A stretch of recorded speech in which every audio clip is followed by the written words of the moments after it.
Ingredient number 4, principles over plays. British soldiers were trained to walk in straight lines and kneel in set rows, displaying an intimidating red wall to their opponents on the field of battle, with their bright red coats and white crosshairs on their chest. They memorized and drilled patterns into all their soldiers and accomplished a lot of victories across the world against very primitive opponents who often were throwing rocks and sticks against musket balls. Enter the American Revolution, with the well armed militia fighting for their own backyards with families at home that they wanted to return to. Neither the British nor the American militiamen could be said to be any more or less brave than their opponents. The militiamen were just smarter. They knew the terrain of their backyard. They refused to expose themselves in plain sight unless absolutely necessary, and they had a known advantage. They would hide behind trees and rocks, shoot one of the bright red lobsterbacks with their white crosshairs to help them with their aim of a wildly inaccurate musket ball, and they would shoot and run away. One of my favorite lines from a comedy movie with Mel Gibson, it's called Maverick. The quote is, "He who fights and runs away can run away another day." And it always makes me chuckle to repeat that or to watch that show.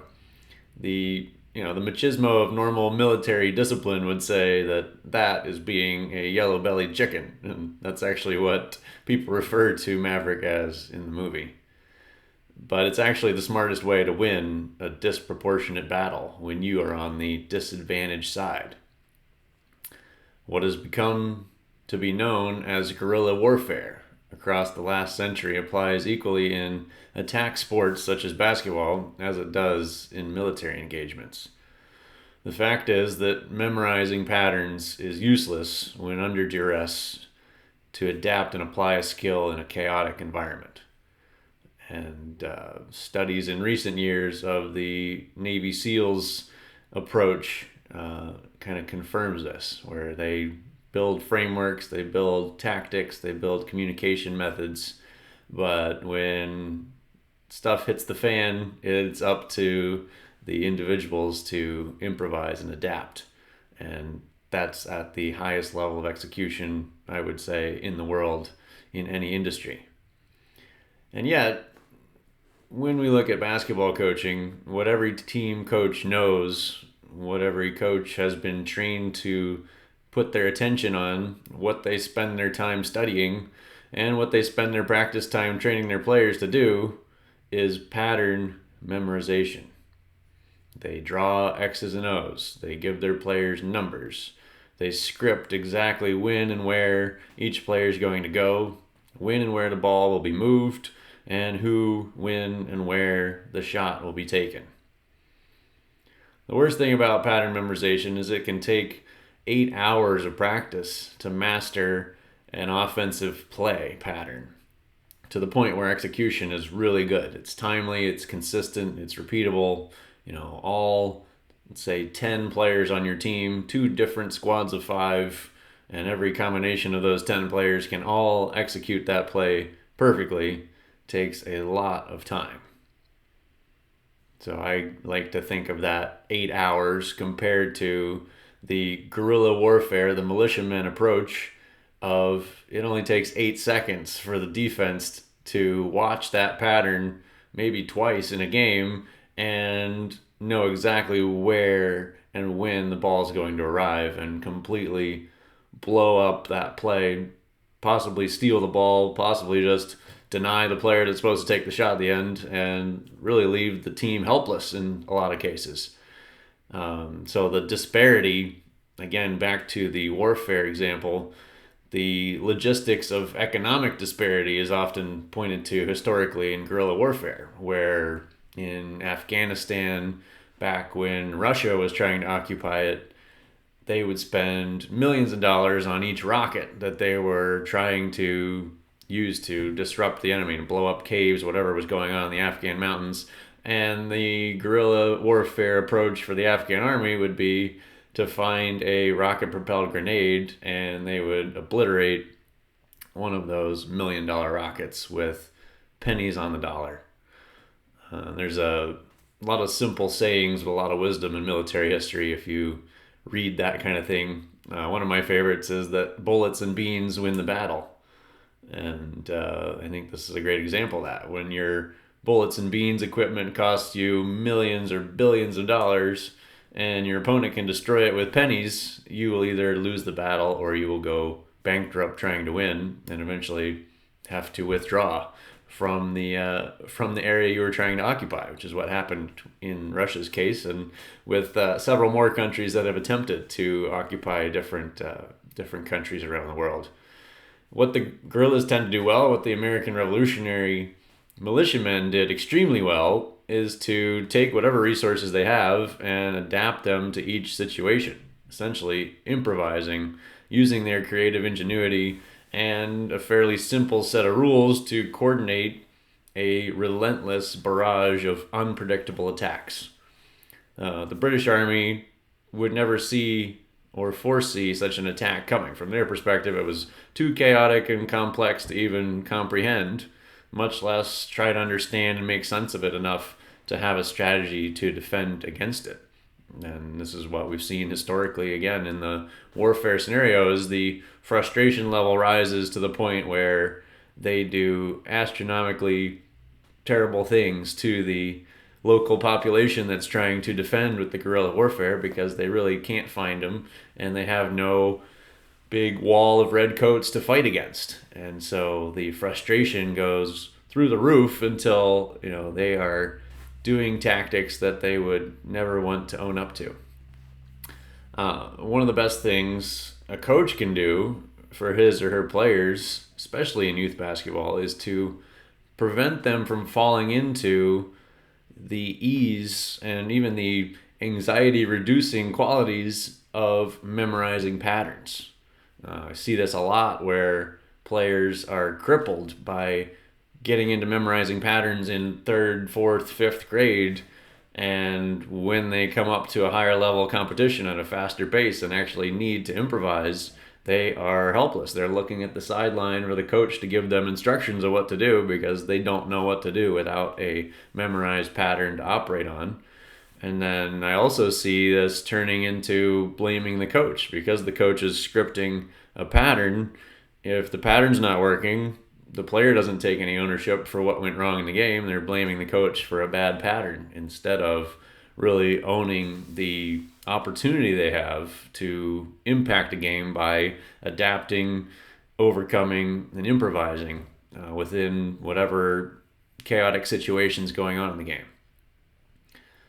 So in contrast to that, what we like to do and what I spend most of my time thinking about and teaching players and parents and coaches about is how to create a synchronized framework. One of my good mentors and longtime friends, Noah LaRoche, uses the concept or the term cognition to really grasp and capture that whole concept of 5 brains on the court improvising and coordinating in a very cohesive manner and having group cognition, which I think is a fabulous term. There's a lot packed in behind that.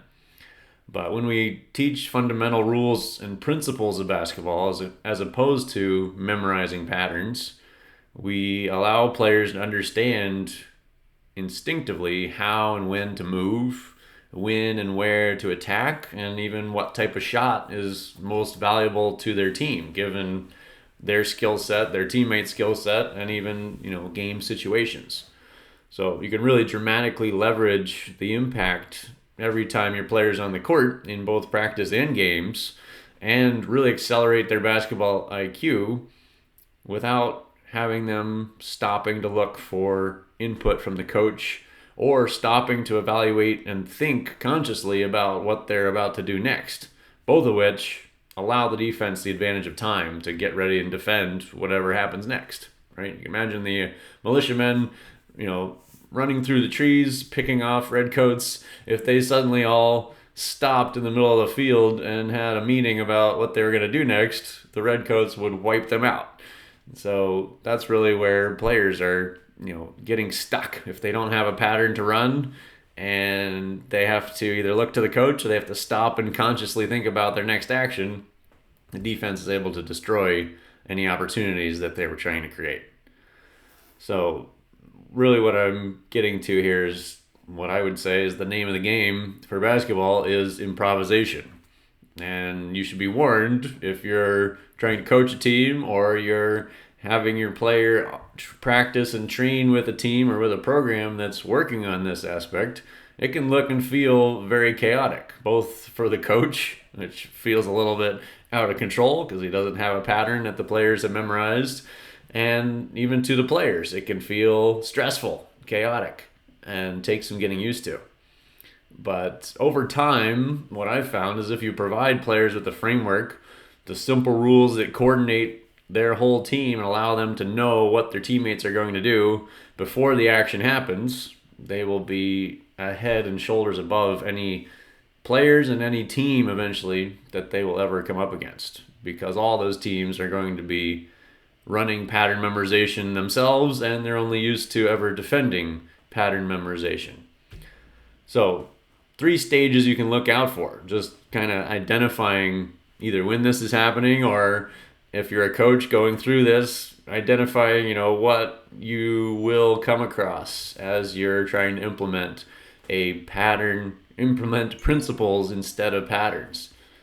Number 1 is first stage, kind of absolute chaos. You're going to make a lot of mistakes. Ball's going to be flying all over the place. You're probably going to have a lot of turnovers, especially in practice scrimmage situations. If you're really encouraging a fast pace of play and you're encouraging players to try to coordinate and synchronize with a teammate based on some simple rules and cues, it's going to be chaotic for a little while. And, we're kind of taking the long-term approach here, the long game of developing a player's brain versus just getting them to win a game right now by having superb pattern memorization that really cripples them in the long term. Second stage, I would say a few less turnovers, still some chaos, still some miscommunication, right? That's where we start to see, I did an action, I expected a teammate to react or move a certain way, and I anticipated it well and threw the pass to where that teammate should have been, but we got our wires crossed and he didn't go where I expected him to, and I threw the ball out of bounds.